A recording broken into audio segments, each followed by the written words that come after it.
Semana passada a gente falou sobre a soberania de Deus no avivamento, né? Vimos qual o papel da oração, qual é o papel de Deus no avivamento. Vimos duas posições, Charles Finney e Jonathan Edwards. Um acreditava que o avivamento era exclusivo de Deus, Jonathan Edwards. Charles Finney já acreditava que era uma ciência, que se a gente fizesse algumas coisas, a gente alcançaria o avivamento.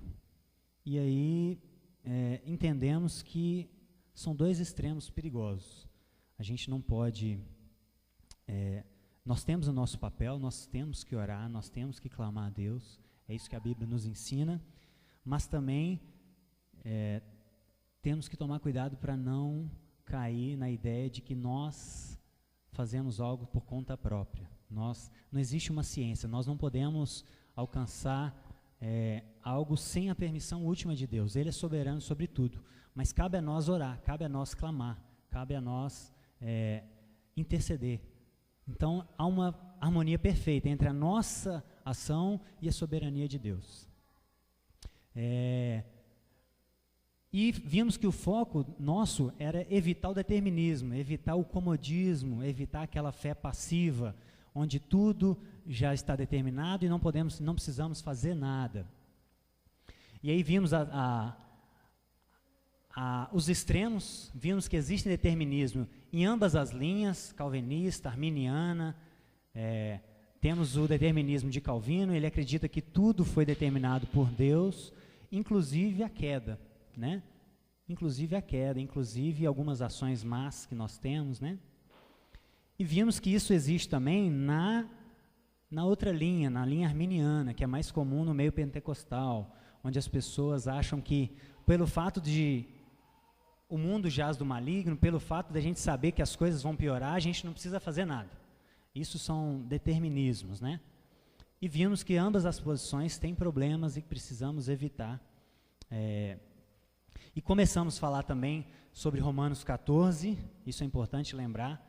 Cada um tenha fixo em sua mente aquilo que você acredita. Então não estamos aqui, como eu falei, eu não tenho ainda uma posição formada sobre isso, estou me descobrindo. E não estamos aqui, então cada um tem uma posição formada dentro da sua mente. Paulo, né, em Romanos 14, estava falando sobre outros tipos de doutrina, mas isso se aplica a isso também, a questão da eleição, determinismo, livre-arbítrio. Se você é calvinista, amém. Se você é arminiano, amém.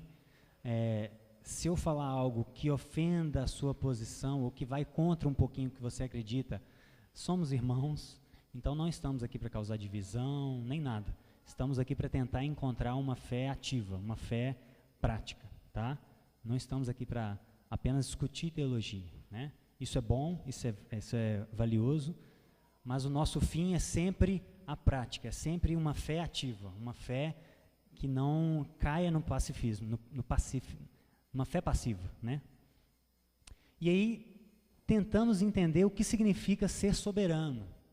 Vimos que soberania não quer dizer poder fazer todas as coisas, literalmente, porque Deus é soberano, mas não pode mentir, não pode deixar de existir, não pode fazer o mal, não pode criar o mal, né?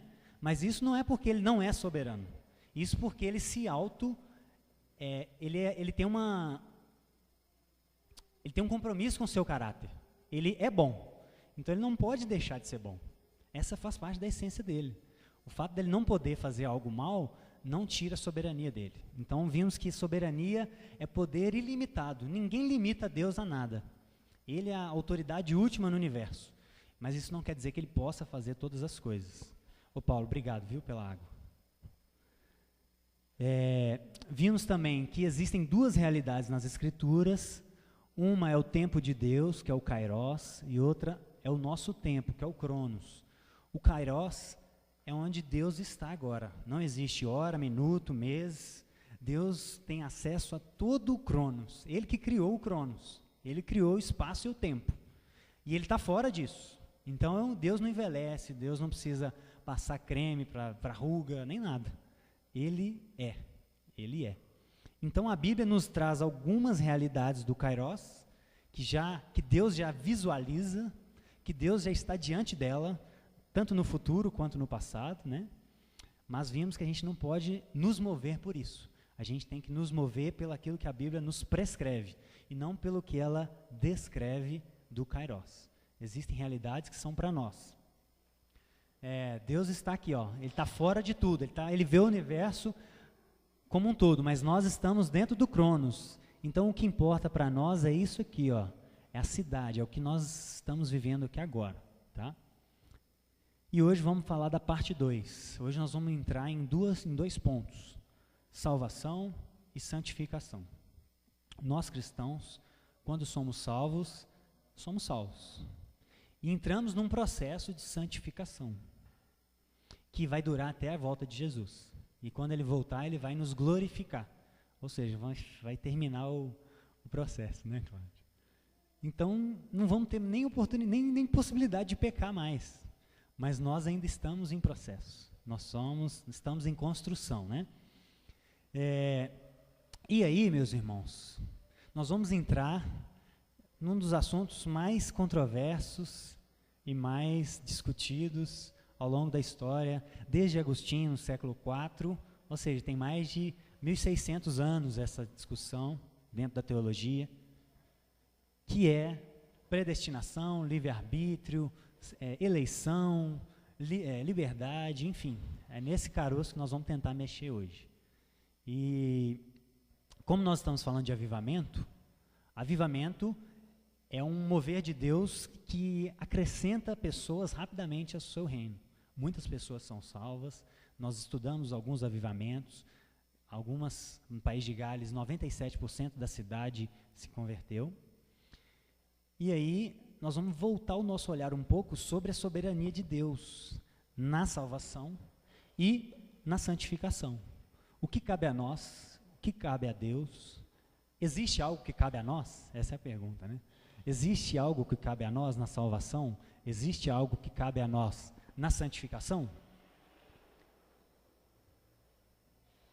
Porque avivamento, o principal marca de uma pessoa que foi salva é frutos duradouros, né? Então, a santificação, ela tem que fazer parte da vida do cristão. Aquele vai e vem, pé no reino, pé fora do reino, né? Não vou dizer igreja e mundo, que esses termos são meio desgastados, né? Porque a gente tem que viver no mundo. Pé no reino, pé fora do reino, pé no reino, pé fora do reino. Isso não é uma marca de uma pessoa que foi encontrada por Jesus, que a carreta passou sobre ele, né? Como David falou. E aí temos esses dois teólogos, João Calvino e Jacó Armínio, que são teólogos holandeses, viveram no século XVI. E Calvino, como a maioria já sabe, trouxe uma reflexão, sistematizou a ideia dele, que ele chama de predestinação. Não é que ele chama, a Bíblia chama, mas isso ficou impregnado na mente. Quando a gente fala em João Calvino, a gente pensa em predestinação, né? Pensa naqueles 5 pontos. Ele falou sobre muitas outras coisas, mas hoje o que é mais debatido é isso. E esse aqui, o Jacó Armínio, estudou com o sucessor do Calvino, que era o Teodoro Beza. Então, Armínio estudou com o sucessor dele, entendeu o que ele falou e discordou em algumas partes. E aí Calvino trouxe os 5 pontos, nós vamos ver, que é a depravação total, eleição incondicional, expiação limitada, graça irresistível e perseverança dos santos. Esses são os 5 pontos que Calvino trouxe sobre a soterologia dele, que é o estudo da salvação. Soteriologia. Isso é o estudo da salvação. E ele desenvolveu esses 5 pontos. E aí, Armínio discordou em alguns pontos e escreveu 5 artigos de fé contradizendo ou tentando melhorar no entendimento dele o que ele achava que Calvino tinha errado. Então, essa é a discussão, essa é o histórico aí, né? E nós vamos focar em 2 desses pontos. Por quê? Por uma questão de tempo, a gente não dá para... Isso aqui daria uma casa do pão de 5 meses, né? Daria para a gente estudar cada ponto. Mas nós vamos focar em duas por causa da questão de tempo e por causa de uma questão lógica que eu percebi. Pensa comigo. Se o homem é totalmente depravado, ou seja, no entendimento do Calvino, totalmente depravado significa que nós estamos literalmente mortos. Nós não conhecemos nada sobre Deus. A nossa carne pende exclusivamente e necessariamente para o pecado. Nós não temos nenhuma possibilidade de fugir disso. Não temos nenhuma capacidade de responder a Deus. Nenhuma, zero. Estamos literalmente mortos em nossos pecados. Se o homem é depravado totalmente, naturalmente a eleição é incondicional, porque Deus não esperou uma resposta nossa ou previu uma resposta nossa. Ela foi incondicional. E a expiação de Cristo também foi limitada, porque Deus escolheu um grupo de pessoas para salvar e outro grupo de pessoas para perecer. Por isso que a expiação, o sacrifício de Cristo, foi limitado à igreja, segundo o entendimento de Calvino. Com isso também a graça é irresistível, porque se o homem está cego e não consegue responder a Deus em nada, ele foi atraído por uma graça que não pode ser resistida pelo homem, porque o homem está morto. Então existe um link entre os pontos. Agora, se o homem não é totalmente depravado, talvez a eleição não seja incondicional, porque talvez Deus previu ou elegeu o homem com base numa resposta. Então não é incondicional, existe uma condição. E também a expiação não é ilimitada, não é limitada, ela é ilimitada. Porque Jesus, nesse entendimento, morreu por toda a humanidade. E aí aqueles que o aceitaram, que não o rejeitaram, foram salvos. E também a graça não é irresistível, porque se o homem tem alguma capacidade de responder, ele tem capacidade também de resistir. Então existe uma ligação lógica entre esses pontos. Então nós vamos focar na depravação total e na perseverança dos santos, que é a que importa para nós também na questão do avivamento, sobre nós perseverarmos até o fim. Então nós vamos focar nesses dois pontos. E falar sobre isso é importante, gente, não é uma questão boba, porque a forma como nós entendemos como Deus salva, interfere diretamente na nossa visão sobre Deus, na nossa visão sobre o homem, na nossa visão sobre segurança da salvação. Tem gente que qualquer pecado, se Jesus voltar agora, eu descobri que existe uma seita, né, onde as pessoas fazem sexo de roupa, com medo de Jesus voltar e serem pegos sem roupa. Então existe um exagero de ambos os lados, tanto de Armínio quanto de Calvino. Tem gente também que acha, por ser eleito, pode fazer o que quiser. É uma minoria, mas existe. Tem gente que acha que pelo fato de Deus já ter escolhido os seus eleitos, nem evangeliza. Existem esses grupos. Então isso interfere na nossa vida. Isso interfere na nossa vida diária, na nossa devocional com Deus. Então é importante a gente entender esse ponto. E eu queria forrar, semana passada eu forrei com Romanos 14, hoje eu queria forrar com Deuteronômio 29, 29. Não precisa abrir. Lá diz o seguinte: as coisas encobertas pertencem ao Senhor, mas as reveladas pertencem a nós. Então, gente, esse é um assunto controverso. Tanto Calvino, quanto Armínio, quanto qualquer outra posição, né, sobre esse assunto, tem razão para acreditar nisso, porque a Bíblia ela não é extremamente clara sobre esses pontos. Então existe fundamento de ambos os lados. Então por isso que é tão controverso. Mas existem coisas que não foram reveladas a nós, existem detalhes que não foram revelados a nós e que uma hora nós vamos esbarrar neles.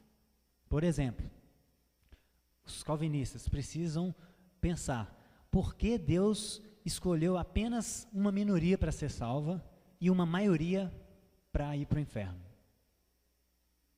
Deus não nos revelou isso. Tem coisas que nós só vamos descobrir na graça, na glória, no reino vindouro. E aí um arminiano precisa se perguntar: por que Deus então criou pessoas, mesmo sabendo que elas iriam rejeitá-lo e ir para o inferno? Então são questões que nos colocam para pensar de ambos os lados. E nós precisamos pensar sobre isso. Então vamos começar sobre a depravação total. Como eu já disse, Calvino entendia a depravação total como uma incapacidade total, como uma cegueira absoluta do homem para as coisas espirituais. E aí, geralmente, usa-se o texto de Efésios 2, né?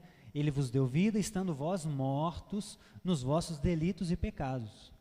Então, para Calvino, esse termo que Paulo usa significa morto literalmente. Essa figura de linguagem, isso é uma figura de linguagem. Para ele significava literal. Nós estamos mortos em nossos pecados. Então nós não temos capacidade nenhuma de responder à graça de Deus. Somos totalmente dependentes dele nos avivar primeiro para que a gente depois possa responder de alguma forma. Então esse era o entendimento de Calvino.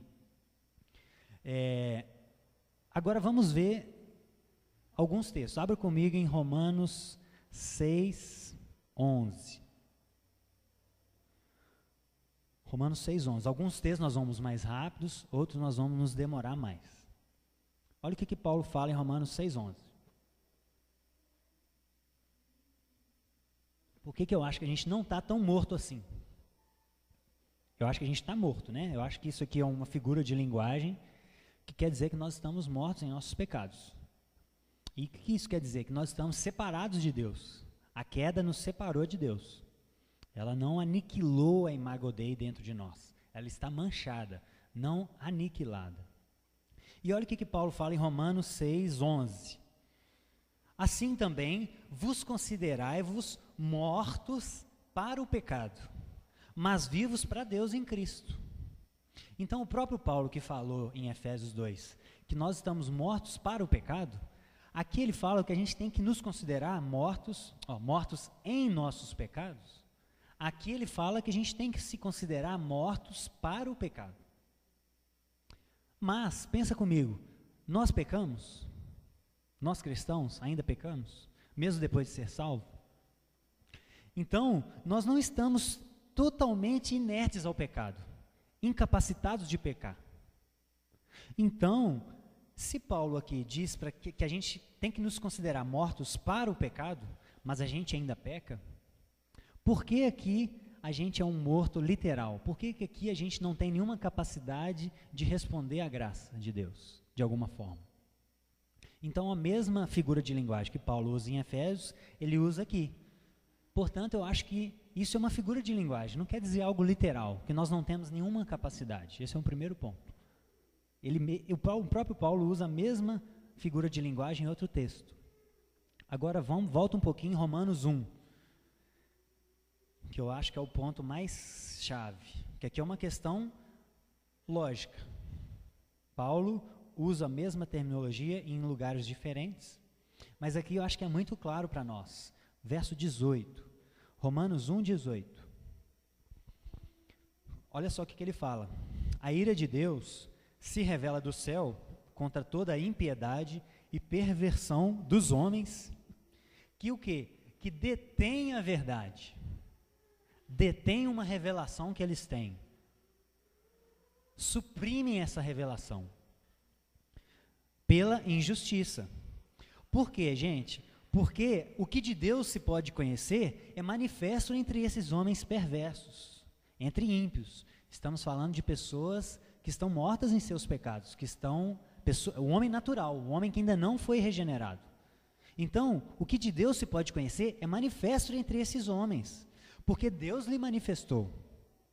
Porque os atributos invisíveis de Deus, assim como o seu eterno poder, como também a sua própria divindade, claramente se veem, se reconhecem desde o princípio do mundo, desde quando Deus criou, isso é claro. E essas coisas são percebidas por meio das coisas que foram criadas. Tais homens perversos, por isso que, pelo fato de Deus ter se revelado a eles desde a criação do mundo, por meio das coisas que são criadas, e eles detêm essa informação, eles suprimem essa informação, por isso eles são indesculpáveis. Exatamente por isso. Então, o raciocínio, e aqui ele continua, porque tendo o conhecimento de Deus, não glorificaram a Deus, mudaram a glória de Deus, por isso Deus os entregou, e aí ele vai falar da homossexualidade, enfim. Então, gente, Deus se revelou na natureza, desde o princípio da criação, a todos os homens naturais. Estamos falando de homens naturais, aquele homem que ainda não foi regenerado por Cristo, que ainda não se rendeu a Ele. Deus, ele se manifestou desde o princípio do mundo. Então, todo ser humano que vive na face da terra, todo ser humano pecador, caído, que está morto em seus pecados, está separado de Deus, tem conhecimento de Deus, tem algum conhecimento de Deus. Ele conhece, no mínimo, o poder de Deus e a sua divindade, porque isso está revelado na criação. Todo ser humano tem acesso ao céu em algum momento. Quando ele olha para o céu, olha para as árvores, olha para uma cachoeira, olha para uma beleza de uma planta, ele reconhece ou ele suprime, né? Mas a informação está lá. Ele vê o poder e a divindade de Deus. Então o homem não é tão morto assim, no meu entendimento. O homem tem algum conhecimento de Deus, todos os homens, 100% deles. Independente de onde eles nasceram, do quão distante, no Antigo Testamento, do quão distante de Israel ele viveu, e agora do quão distante do Evangelho ele nasceu. Seja numa tribo lá na Malásia, seja num povo nômade lá no Antigo Egito, todo ser humano tem algum conhecimento de Deus. Conhece o poder e a divindade. E Paulo fala que pelo fato deles suprimirem esse conhecimento, é exatamente por isso que eles são indesculpáveis. Eles não têm desculpa, porque eles tiveram acesso à informação.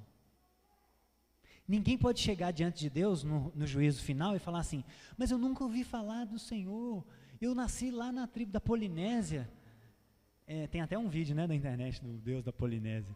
Eu nasci lá na tribo da Polinésia, eu nunca ouvi falar do Senhor. Aí Deus vai falar com ele, cara, mentira. Você olhou para o céu? Olhei. Então você teve acesso. Você conheceu o meu poder e a minha divindade. Porque eu me revelei a você. Eu me revelei a todos. E aí, um pouquinho mais para frente, Romanos 2, 17, olha o que Paulo fala. 2:12, perdão. Então Deus se revela na natureza, fora de nós. Oi? Romanos 2:12. E aí, o próprio Paulo continua falando, né? Agora ele vai falar dos gentios e os judeus. O juízo de Deus. E aí ele vai falar, assim, todos os que pecaram sem lei, também sem lei perecerão. E todos os que com lei pecaram mediante lei serão julgados. Então ele está falando de judeu e gentio. Sem lei é o gentio, com lei é o judeu. Então o gentio que morreu sem lei vai ser, que pecou sem lei, vai perecer sem lei. E o judeu que pecou mediante a lei será julgado mediante a lei. Verso 13. Porque os simples ouvidores da lei não são justos diante de Deus, mas os que praticam a lei hão de ser justificados. Quando, pois, os gentios que não têm lei, procedem por natureza, de conformidade com a lei, não tendo o Pentateuco, não tendo a Torá, servem eles de lei para si mesmos. Esses homens, esses gentios, mostram que a norma da lei foi gravada no seu coração, testemunhando-lhes, dando-lhes consciência e em seus pensamentos mutuamente acusando-se ou defendendo-se. No dia em que Deus, por meio de Cristo, julgar os segredos dos homens de conformidade com o meu evangelho. O que Paulo está falando aqui? Além de Deus ter se revelado na natureza, ele se revelou dentro de nós. Todo ser humano, mesmo os gentios que não têm lei, foram gravados com a lei de Deus dentro deles. Então o homem já nasce de fábrica com a lei de Deus gravada no seu coração.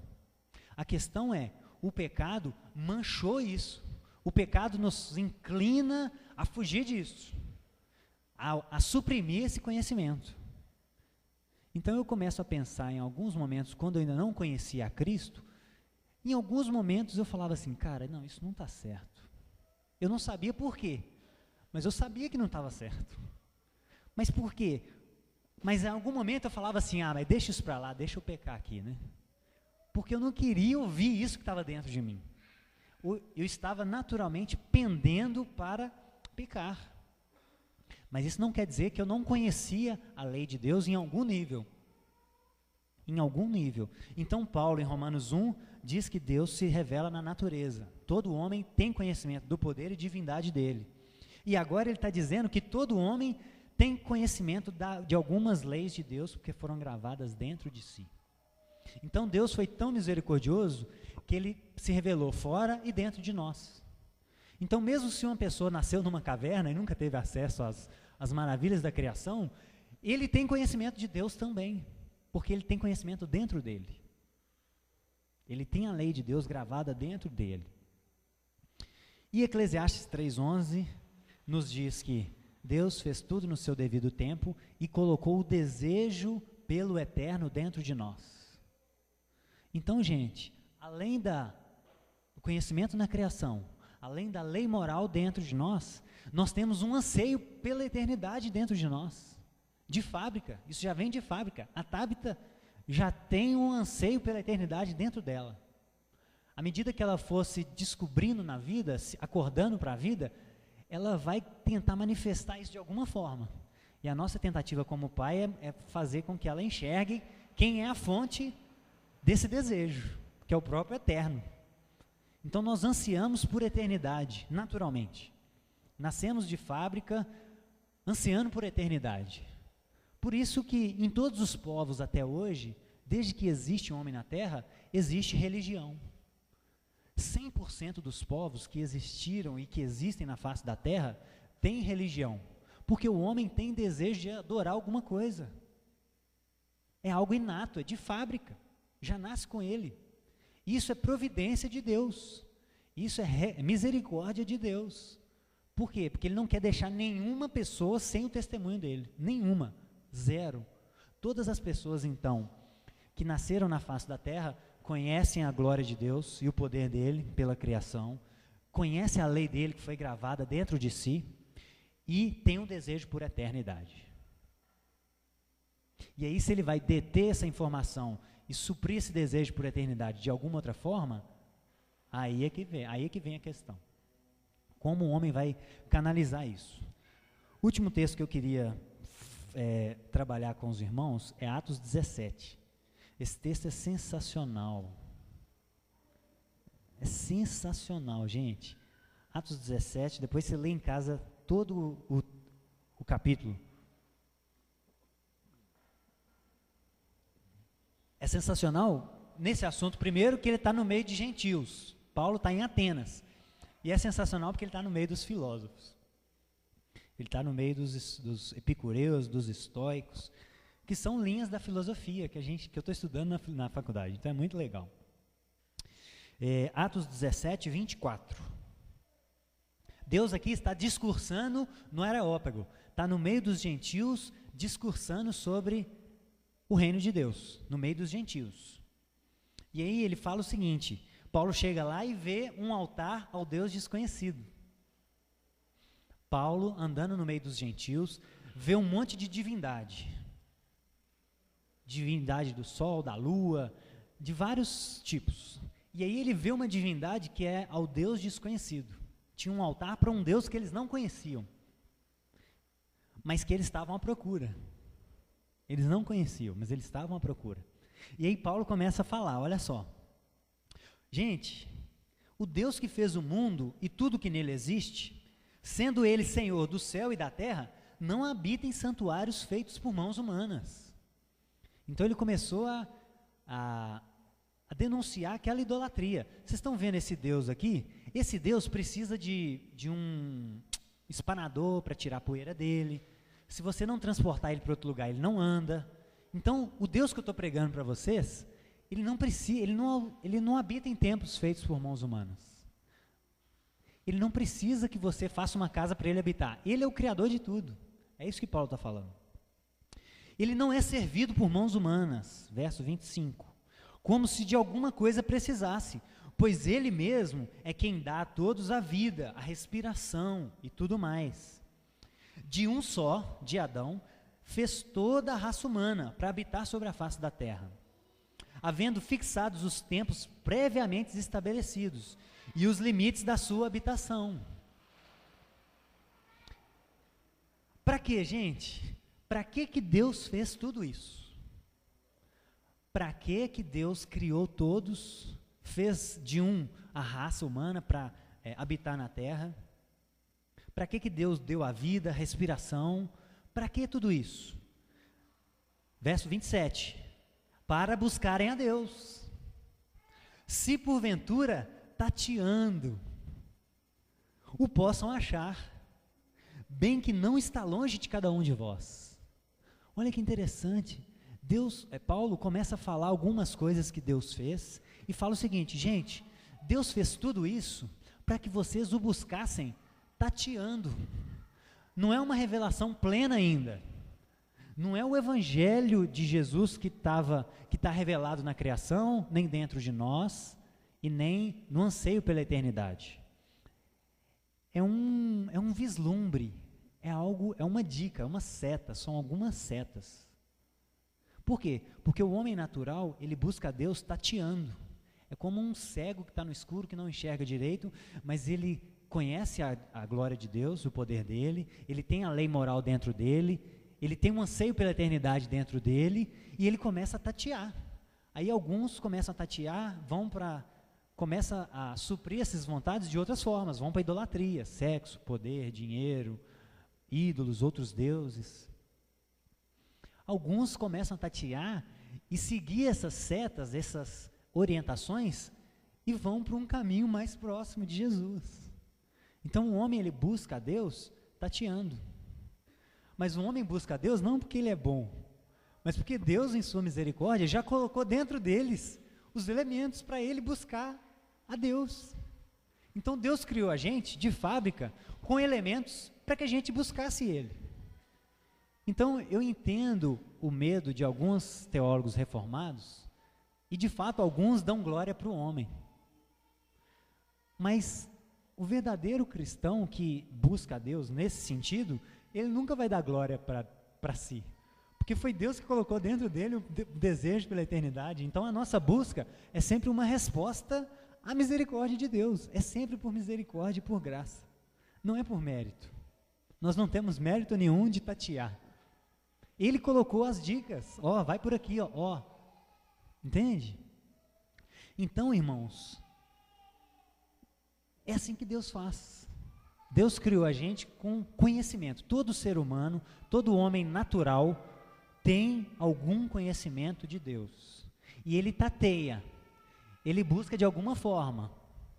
E em algum momento, dependendo para onde ele for, Deus, em sua misericórdia, traz a revelação especial. Porque tudo isso que nós estamos falando é revelação geral. A teologia divide essas duas revelações. Revelação geral, aquilo que é disponível a todas as pessoas, e revelação especial, que é Cristo. A revelação especial é muito mais específica, ela é muito mais completa, ela traz muito mais informações, ela nos faz aprofundar nesse conhecimento prévio que a gente teve de Deus.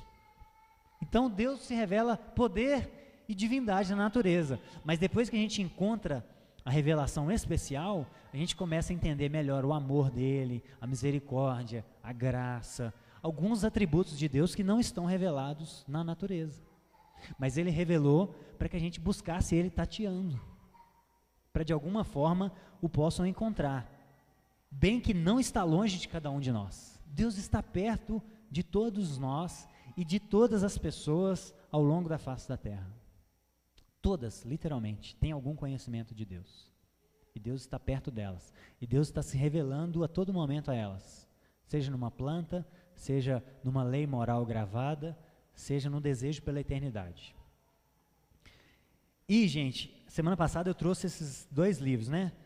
Esse aqui é um calvinista ferrenho, John Piper. Vale muito a pena, eu li ele essa semana para preparar. Muito bom. Ele explica muito bem. É um cara muito bom. E esse aqui é o que eu mais gosto, que é o Norman Geisler.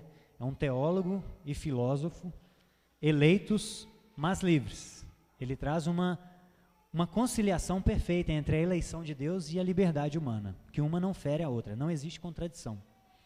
E hoje eu queria trazer esse aqui, ó, O Fator Melquisedeque. Gente, esse livro aqui é sensacional.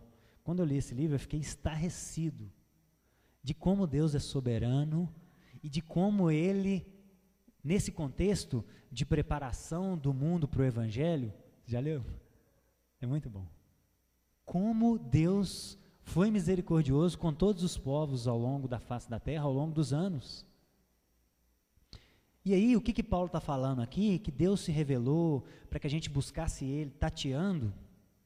Esse livro aqui fica muito claro isso, porque ele traz vários exemplos de povos que acreditavam em coisas muito parecidas com a Bíblia e permaneceram com essa crença durante anos e anos, milhares de anos, até que os evangelistas vieram, os missionários vieram pregar o Evangelho e eles entenderam o Evangelho de forma muito mais fácil.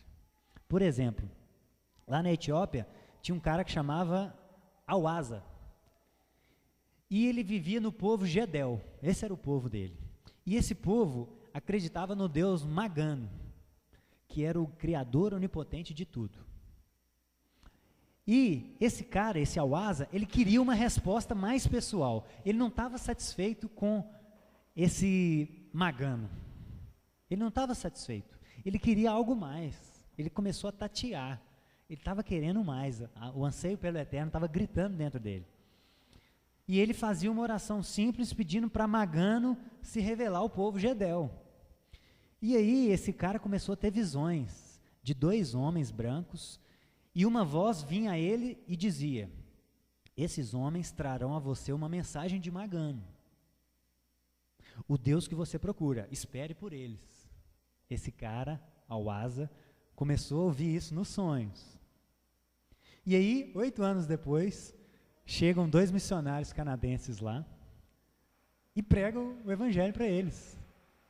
E aí, quando os missionários chegam, eles já criam, porque muitos povos são politeístas, criam em vários deuses. Mas para você fazer a ponte cultural, de mostrar para o povo que não existem vários deuses e existem só um Deus soberano, é mais difícil. Mas quando você chega num povo que já acredita num ser criador de tudo, bom, é muito mais fácil, o Evangelho já está preparado. É isso que ele chama de fator Melquisedeque. Porque Melquisedeque era o sacerdote de Salém, a qual Abraão dizimou. Então, o que ele fala aqui nesse livro? Abraão era o homem da promessa, era o homem que ouviu a voz de Deus. Só que já existia um sacerdote do Deus Altíssimo. Isso é uma história extra-bíblica. Melquisedeque já era sacerdote, não era parte do povo de Israel, do povo eleito, mas já era sacerdote. Então Deus já cuidou do povo de Salém, independente do povo de Israel. Isso é o fator Melquisedeque, é a revelação de Deus a todos os povos. E o fator Abraão é a revelação de Deus de forma mais especial, né, de forma mais clara. E aí, 30 anos depois, esse Awasa se tornou discípulo de Jesus e hoje se contabiliza 200 igrejas entre o povo Gedel. Então, gente, fica muito mais claro, do povo, o povo já estava tateando, já acreditava num Deus que eles chamavam de Magano, que era o criador de tudo. Só que um deles foi o avivalista do povo deles. Um deles queria uma resposta pessoal. Começou a orar a Magano, pedindo a Magano. E aí, Yahvé, que se revelou a esse povo, falou: olha, vocês me entendem por Magano, então espera chegar 2 missionários aí para vocês entenderem melhor. Vocês vão entender melhor quem sou eu. E aí Deus se revela a eles, e hoje tem 200 igrejas lá.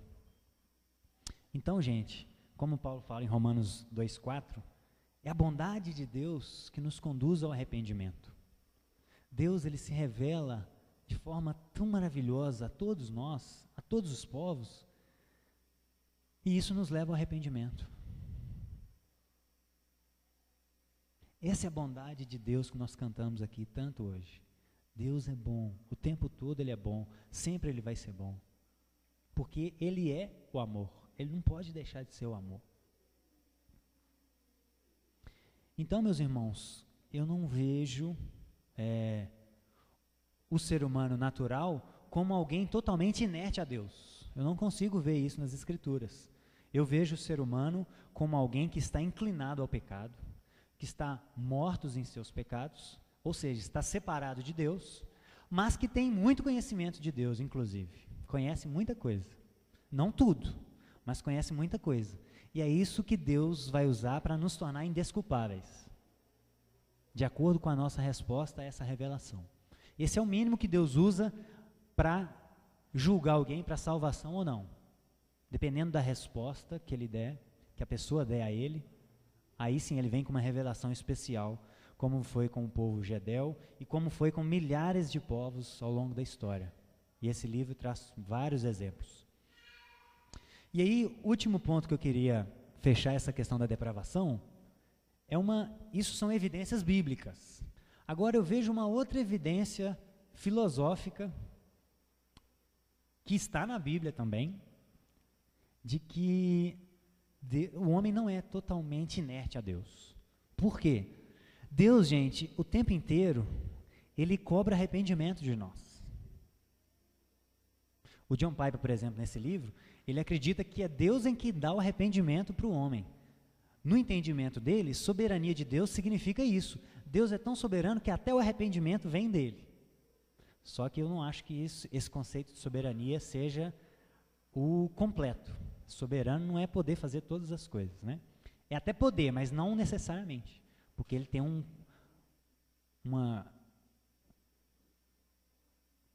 ele tem um compromisso com o seu caráter. Mas Deus exige do homem. Deus fala o tempo inteiro: arrependa, se converta dos seus pecados. Eis que eu coloco diante de ti bênção e maldição, escolhe a vida. Deus o tempo inteiro nas Escrituras, Ele nos fala sobre arrepender, sobre obedecer. E Ele cobra isso de nós. E o principal, além de cobrar isso de nós, Ele promete punir com punição eterna, com inferno, quem não se arrepender e quem não obedecer a Ele. E aí surge uma pergunta filosófica. Deus exigiria de nós algo que a gente não consegue responder? Deus exigiria arrependimento e obediência, sendo que nós não temos nenhuma possibilidade de arrepender e obedecer? Em nenhum nível? E nos punir eternamente por isso? Por a gente não ter se arrependido? Isso faz sentido? E aí, gente, eu descobri que Lutero escreveu um livro chamado Nascido Escravo. E nesse livro ele diz que, ele tocou nesse ponto, achei importante, que eu falei, nossa, uma pergunta que veio na cabeça, Lutero já tinha pensado isso. E ele falou o seguinte: a obrigação não é evidência de capacidade de obedecer. A lei, ela mostra que devemos fazer, mas que não podemos. O seu intuito é mostrar-nos o quão impotente e o quão pecaminosos somos. Então, no entendimento de Lutero, o fato de Deus exigir de nós, não quer dizer que a gente pode responder. É só para a gente ver o quanto a gente é miserável, não consegue responder e vai para o inferno por não responder. Então, é mais ou menos isso.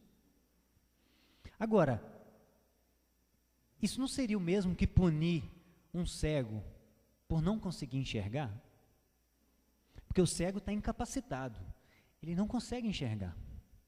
E aí faz sentido, por exemplo, eu contratar um segurança cego para guardar minha casa, e aí eu sei que ele é cego, e eu falo com ele: olha, se alguém entrar aqui na minha casa para fazer mal à minha filha, você precisa ver, você tem que ver. Se você não vê, eu vou te punir. E aí o cara fala: mas eu não enxergo. Não quero saber. Isso é só para você ver o quanto você é impotente. Isso é só para você saber o quanto você não consegue fazer o que eu estou te pedindo. E se você não fizer, eu vou te punir. É mais ou menos isso, não faz sentido. Não faz sentido Deus punir o homem por não se arrepender, sendo que se o homem não tivesse capacidade nenhuma de se arrepender. Não faz sentido.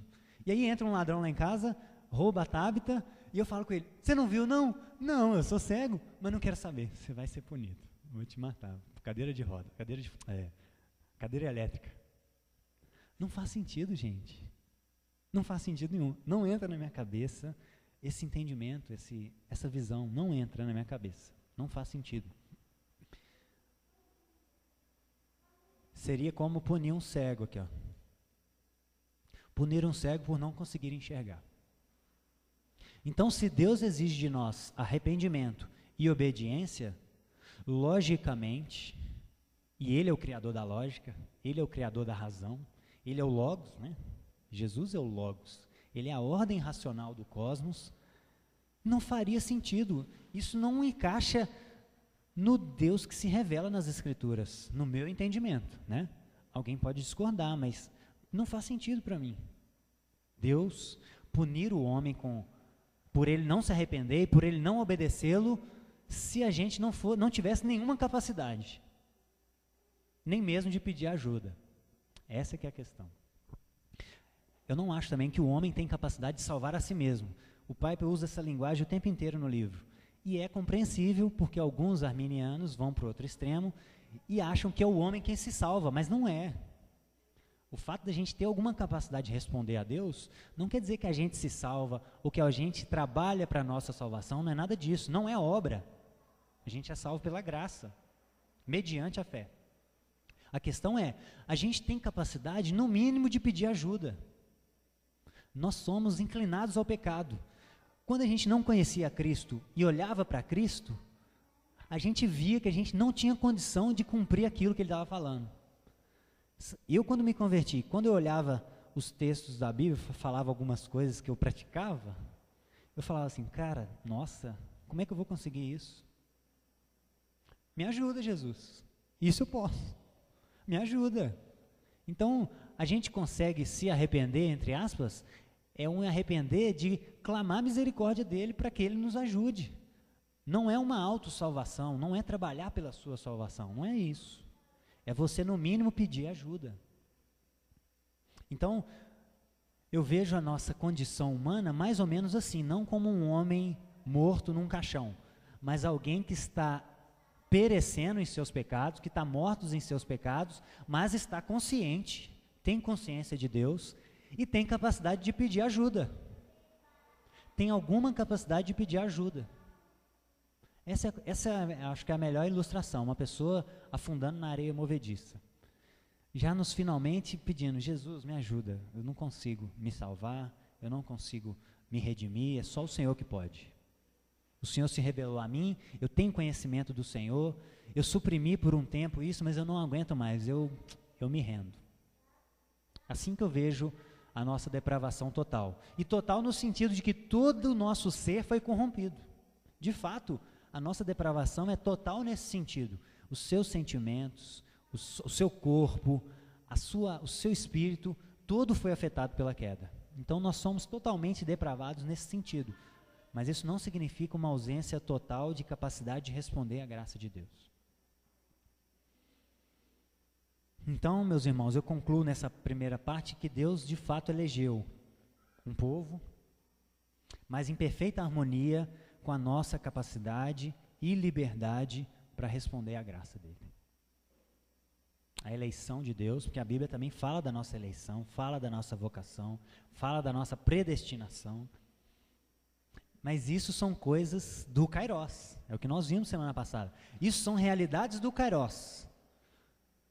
A realidade do Kairos é, Romanos 8, 29, aos que predestinou, chamou, aos que chamou, justificou, aos que justificou, glorificou. Deus já está vendo todos os homens que foram salvos, Ele já está tendo comunhão com eles, agora. Isso é o Kairos. Agora, o Cronos para nós é, verso 30, o mais importante eu não falei, verso 30 de Atos 17. Deus não levou em conta os tempos da ignorância. Agora, porém, notifica aos homens que todos, em toda parte, se arrependam. Isso é o Cronos. Isso é o que vale para nós. Essa é a prescrição para nós. Todos os homens, em todos os lugares, arrependam. Nós não podemos nos basear no Kairos. Aquele que predestinou, chamou, justificou e glorificou. Está tudo resolvido?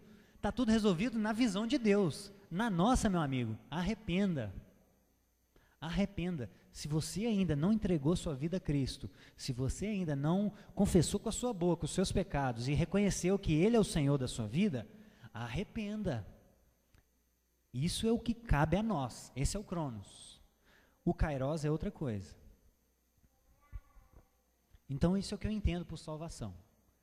É assim que eu acho que acontece a nossa predestinação, em perfeita harmonia com a nossa liberdade. Somos eleitos, mas livres. E aí, por sermos livres e sermos salvos, não quer dizer que está tudo resolvido. Porque aí a gente entra na perseverança dos santos. E Calvino entendia que, uma vez que nós somos salvos, sempre seremos salvos. Isso também, muita gente entende mal Calvino e alguns calvinistas também. Isso não é um chamado para libertinagem. Nem o Piper defende isso. Ele fala, cara, nós temos que viver uma vida santa. Não é um chamado para libertinagem. Porém, ele acredita que não há possibilidade de voltarmos atrás, de retrocedermos. E eu queria visitar alguns textos com vocês. 2 Pedro 2. 2 Pedro 2. Esse é a parte daqueles 5 pontos que nem o próprio Armínio se decidiu. Armínio morreu sem se decidir sobre a perseverança dos santos. Ele ainda não tinha certeza se era possível ou não retrocedermos. Mas olha o que 2 Pedro 2,20 fala. Portanto, se depois de ter escapado das contaminações do mundo, mediante o conhecimento do Senhor e Salvador Jesus, se deixar enredar de novo e são vencidos, tornou-se o seu último estado pior que o primeiro. Pois melhor lhe fora nunca tivesse conhecido o caminho da justiça, do que após conhecê-lo, volverem para trás, apartando-se do santo mandamento que lhe foi dado. Então, gente, depois que vocês conheceram a Cristo, depois que vocês se livraram das contaminações, se você se deixar enredar,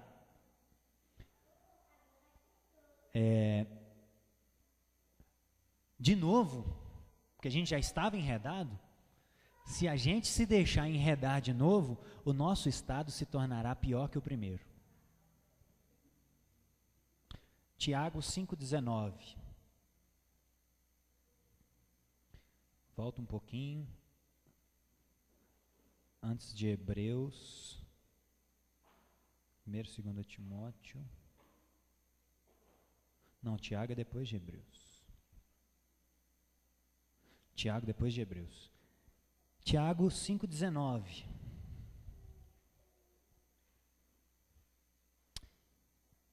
Meus irmãos, se algum dentre vós se desviar da verdade, e alguém o converter, sabei que aquele que o converte, o pecador do seu caminho errado, salvará da morte a alma dele, e cobrirá multidão de pecados.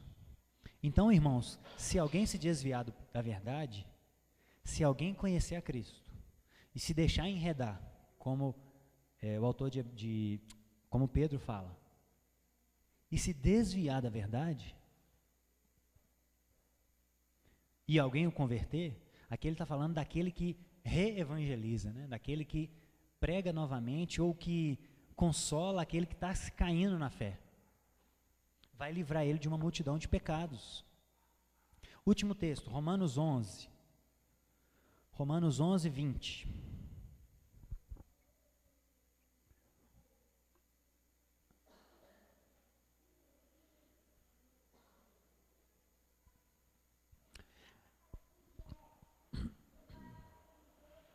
Deus aqui nessa parte de Romanos 11 está falando sobre a rejeição de Israel, sobre a dureza do coração de Israel, sobre a incredulidade de Israel. E aí ele usa uma figura de linguagem, uma figueira, que Israel é uma figueira, e pelo fato deles terem rejeitado a revelação, a Cristo, o Evangelho, nós fomos enxertados nessa videira. Nós tivemos a oportunidade de entrar na videira. E aí, no verso 20, ele fala, bem, pela sua incredulidade, ele está falando de Israel, pela sua incredulidade, eles foram quebrados. Tu, porém, os gentios, mediante a fé, estás firme. Não te ensoberbeça, mas teme. O fato de sermos salvos pela fé, o fato de podermos responder à graça de Deus mediante a fé, não nos dá motivo para ensoberbecer. Por quê? Porque é pura graça. Ele que se revelou a nós primeiro. Nós só conseguimos amar Ele porque Ele nos amou primeiro. Não é nada que vem de nós. Não é uma busca que nós encontramos Ele. A gente busca aquilo que Ele deixou para a gente buscar. Ele que nos buscou. Então não te ensoberbeça, mas teme. 21. Porque se Deus não poupou os ramos naturais, que é Israel, também não te poupará. Por isso não te ensoberbeça. Considerai, pois, a bondade e a severidade de Deus. Para com os que caíram, os de Israel, severidade. Mas para contigo, os gentios, a bondade de Deus. Se nela permaneceres. Então Deus vai ser bom com vocês, gentios, se vocês permanecerem na bondade de Deus. De outra sorte, vocês também serão cortados. Eles também, os de Israel, se não permanecerem na incredulidade, serão enxertados, pois Deus é poderoso para enxertá-los de novo. Gente, percebem? Os de Israel que foram cortados, se não permanecerem na incredulidade, Deus é poderoso para enxertar eles de novo. E nós, gentios, se permanecermos na bondade de Deus, Ele será bondoso conosco. Ele não nos cortará, Ele não tirará a nossa salvação. Então, na perseverança dos santos, eu vejo que existe uma margem, é difícil, mas é possível a gente retroceder. E eu conversando com a Brisa domingo passado, ela me fez uma pergunta, e a gente entrou nesse ponto, ela falou assim, Bruno, eu acredito em um nível de iniquidade, porque alguns arminianos vão para um extremo e pensam o seguinte, olhou com olhar impuro, está no inferno, arrependeu, foi salvo de novo. É um ping-pong, mas não é assim também. Não é por causa de um pecado, por um deslize nosso, porque nós temos um advogado junto ao Pai. Se alguém pecar, nós temos um advogado junto ao Pai. Mas existe um nível de iniquidade que a gente atinge, que a gente pode perder a salvação, eu acredito. E isso começa com pequenas coisas. Começa com uma negligência com oração, uma negligência com leitura bíblica, uma negligência com a comunhão com os irmãos, porque é aqui que nós oramos uns pelos outros, aqui que nós vemos uma pessoa perseverando na fé e isso nos dá força. É em comunhão, não aqui nesse lugar, é na igreja, no convívio, não no templo, vocês me entendem, igreja somos nós. E aí, a gente começa a deixar de orar, aí a gente começa a assistir programas que não edificam tanto, e aí a gente começa a ouvir música que não edifica tanto, que às vezes nem é bonita, e que às vezes vai alimentando a nossa mente, e aí a gente começa a pensar diferente, e aí a gente começa a duvidar de algumas coisas, não uma dúvida sadia, por exemplo, nossa, como Deus criou as coisas? Foi pela evolução? Criou pronto? Mas a gente começa a duvidar às vezes do caráter de Deus, da bondade de Deus, a gente começa a duvidar da ressurreição de Jesus, porque a gente lê Dan Brown, e às vezes a gente não está pronto para ler Dan Brown, né, o Código da Vinci, e ele questiona muito essa questão da ressurreição de Jesus. Isso foi invenção da igreja, mas nós temos boas evidências históricas de que isso é falacioso. Os documentos da Bíblia são os mais confiáveis, então nós temos plena convicção de que Jesus de fato ressuscitou. Temos bons documentos que comprovam isso. Temos bons testemunhos de pessoas que morreram por acreditar nisso, e ninguém morre por uma mentira, por algo que sabe ser mentira. E isso vai minando a nossa fé. E chega uma hora que a gente olha para a pessoa e a gente não consegue perceber mais Jesus na vida dela. Ela já está totalmente desfigurada. Mas isso começou lá atrás, com pequenas coisas. E por isso que a Bíblia nos exorta, se vocês permanecerem, persista no caminho, busque a Deus, ore, jejue, seja espiritual, porque você pode atingir um nível de iniquidade e que você deixa de crer que Jesus é o Filho de Deus, e aí sim eu acho que a gente perece nessa situação. É um caminho longo, não é fácil de atingir, não é um pecadinho aqui, um pecadinho ali. É um caminho de iniquidade, que a gente atinge um grau de iniquidade e acontece igual Sodoma e Gomorra, né? Deus fala, olha, não dá mais, tem que derramar juízo ali. Então, meus irmãos, Deus, olhando do Kairós, Ele predestina, chama, justifica e glorifica. Mas nós, aqui no Cronos, 1 Pedro 1,10. Abra comigo, por favor. 1 Pedro 1,10. O que vale para nós, no Cronos, é isso. 1 Pedro 1,10. 2 Pedro, desculpa. 2 Pedro 1,10. Segunda carta de Pedro 1,10.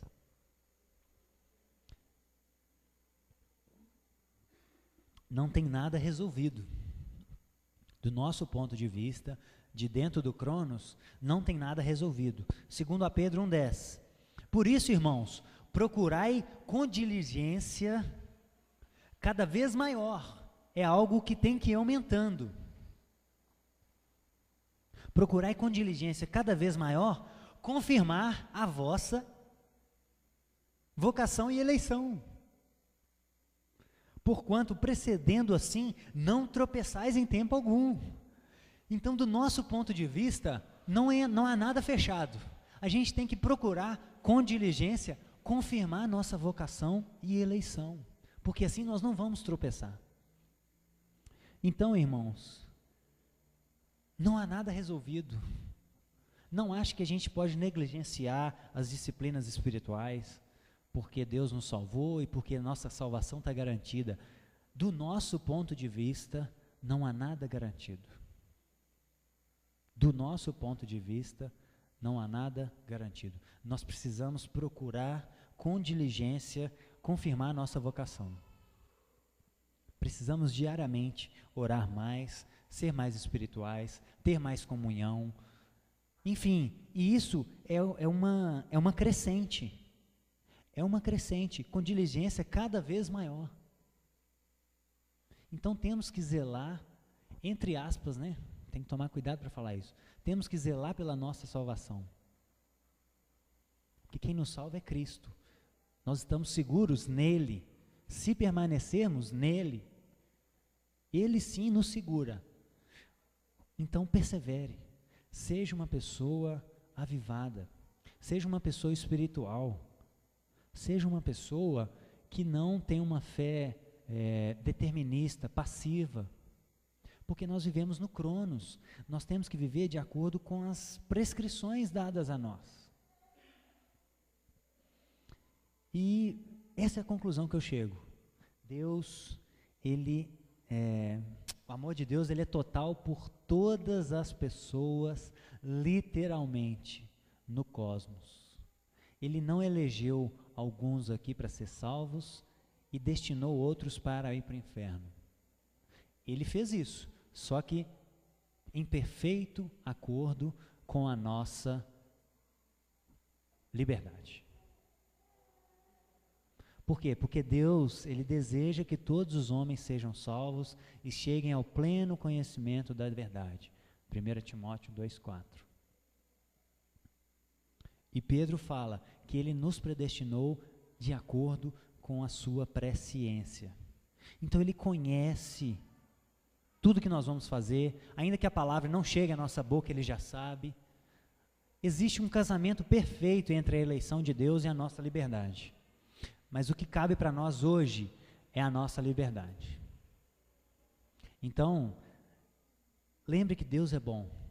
Ele morreu literalmente por você, por mim e por todos os seres humanos. A graça dele é irresistível. Os humanos o tempo inteiro resistiram à graça de Deus. E a perseverança não é algo 100% garantido. Tem uma parte nossa que cabe a nós, perseverarmos nele, buscarmos. A responsabilidade de Deus é oferecer salvação, a nossa é aceitar. A responsabilidade de Deus é oferecer capacitação e santificação, a nossa é buscar capacitação e santificação.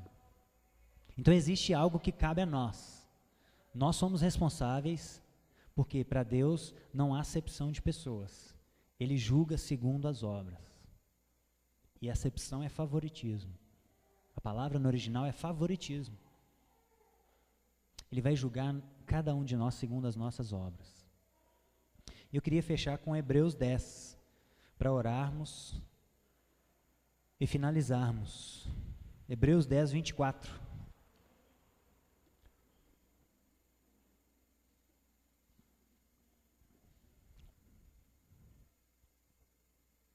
Então, se você não se rendeu a Cristo, se renda a Ele. Ele te revelou, você conhece atributos de Deus, então se entregue a Ele. E se você já se entregou, persevere. E aí a gente fecha com esse texto, Hebreus 10, 24. Irmãos, consideremos também uns aos outros. Para quê? Para nos estimularmos ao amor e às boas obras. Por isso é importante o convívio em comunidade. Não deixemos de congregarmos, como é costume de alguns. Antes, façamos admoestações. E tanto quanto vedes que o dia se aproxima. Irmãos, vamos perseverar, o dia se aproxima. É por isso que estamos aqui em comunhão. Verso 26. Por quê? Se vivermos deliberadamente em pecado, depois de termos recebido o pleno conhecimento da verdade, já não resta sacrifício pelos pecados. Então é mais uma questão da perseverança. Precisamos, ele fala inclusive antes da congregação, precisamos nos exortar em amor, e por isso precisamos congregar. Por quê? Porque se a gente viver deliberadamente em pecado, depois de ter conhecido plenamente a verdade, já não resta sacrifício. Então, irmãos, vamos perseverar. Não há nada dentro do Cronos resolvido. Dentro da nossa perspectiva, precisamos perseverar. Precisamos ser pessoas vivas, avivadas. Precisamos ser perseverantes, para que a gente não seja pedra de tropeço para outros que estão querendo, tateando, buscando Jesus. Porque o mau testemunho é muito pior para uma pessoa que está buscando a Deus do que qualquer coisa. Ele olha para a gente e fala assim, isso que é evangelho? Então não quero esse Jesus não. Aí ele tateia uma outra coisa, encontra e vira um ídolo e fala, vou me agarrar nisso, no dinheiro, no poder, no sexo, em outros deuses. Então, irmãos, eu queria que você refletisse sobre a sua vida. Eu queria que você meditasse sobre o amor de Deus, que está disponível a todas as pessoas, e que às vezes aquelas que a gente acha indignas, né? Às vezes a gente sobe uma arrogância, mas nós somos o povo de Deus. Não, cara, todos os povos são povos de Deus em potencial. O amor dele é ilimitado. Isso é amor. Isso é amor que obstinado. Por isso ele nos buscou tanto, por isso ele colocou tanta revelação dele em nós, na criação, dentro de nós. E refletisse também sobre a sua perseverança. O que você tem feito para perseverar nele? O que você tem feito para ouvir de Jesus que no final assim, cara, você perseverou até o fim? O que você tem feito para fazer oração quando você estiver perto da morte, assim, combati o bom combate, completei a carreira e guardei a fé? O que você tem feito? E o que você não tem feito também, para perseverar nesse caminho, que é necessário perseverar, crescer cada vez mais em amor? Então eu queria que nós orássemos sobre isso. Pai,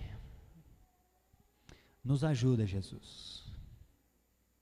Nos ajuda a perseverar, Pai, porque nós não conseguimos vencer nada sozinhos, nós somos totalmente dependentes da Sua graça, totalmente, Pai, nós não conseguimos vencer o pecado sozinho, Pai, nós não podemos, não conseguimos, sem o Senhor nós não podemos fazer nada, o Senhor quem disse.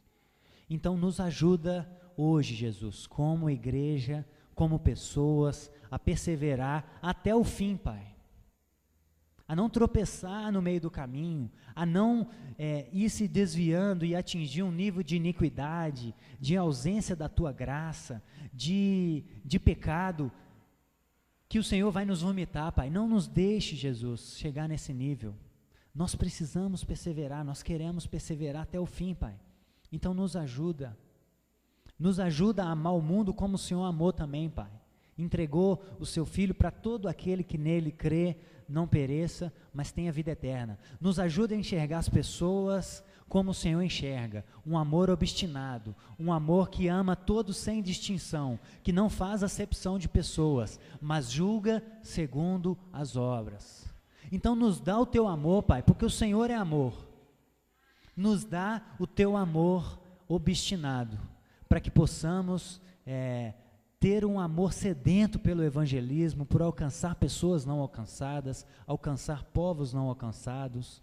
Por favor, Pai, nos aviva, e aí sim nós vamos experimentar um avivamento, nós vamos ser pessoas avivadas, pessoas vivas, sedentas, cheias do Teu Espírito Santo. É o que eu te peço, é o que eu te clamo, com tudo isso que o Senhor se revelou a nós, nessa manhã, no nome de Jesus. Amém. Amém, meus irmãos.